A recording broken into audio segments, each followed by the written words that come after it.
Welcome back, everybody. Welcome back to my kitchen. What happened, as you saw before we went into break, I start searing the veal. And as I always say, hot oil, hot pan, cold oil, and your ingredients will never stick.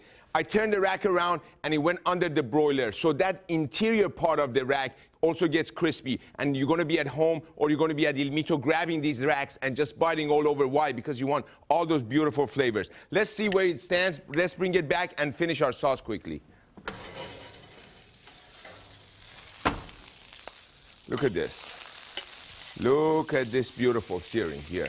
I wish all of you were here with me. Let's set this aside and let the baby rest, shall we? And we're gonna do it in the same pan. We're gonna bring some shallots that we have sliced, and we're gonna start caramelizing the shallots gently.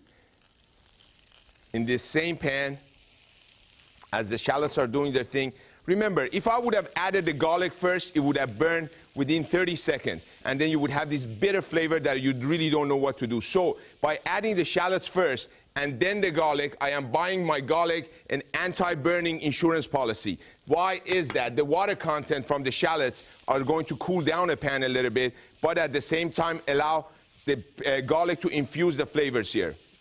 We're going to use the help of a little bit of pure sea salt here. Why? Sodium is pulling up the water content, and then now we're going to go where? We're going to go into the sweating stage of the ingredients, and we're going to start sweating.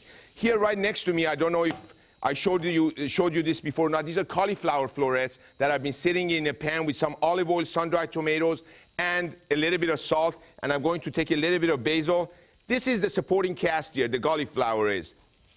Oh my Lord, I love you people so much. Why? I have no idea. Because you're wonderful. A little bit of thyme is going to go in here. And you remember that mostarda that we created, that was the dry fruits that were marrying together and becoming great friends? Let's see what has happened here. What I'm going to do, quickly show you, we're going to take the mostarda and all those juices with all those flavors that we have created are going to go in there, and some of the fruit as well. We're going to add more of that fruit a little bit later. Mostarda usually is used classically with mustard seed oil. That's make it transparent and still gives you that mustard flavor. Here we want to keep it a little bit more. By the way, I hope you do some research on mustard seed oil and see how amazing is it for you.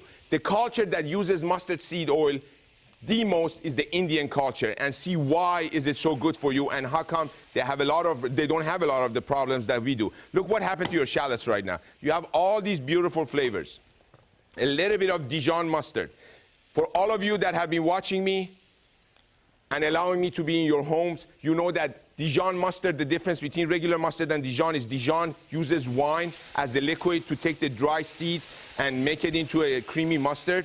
Regular mustard is usually water. The yellow mustard that we are used to has a lot of turmeric in it, and which is not bad for you at all. Now, we're going to deglaze the rest of this pan with a little bit of white wine.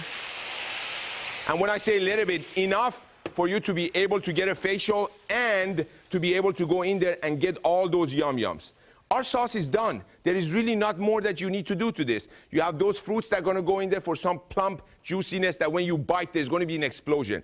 At Il Mito, I'm serving this as a special, so if you do not want to do it yourself, that's fine. You don't have veal, use anything you want. By the way, this is classically from Piemonte, one of those, and they use boiled meat. That means tough pieces of meat that I've cooked for a long time, and this will be the component, mainly in the winter, as I mentioned you.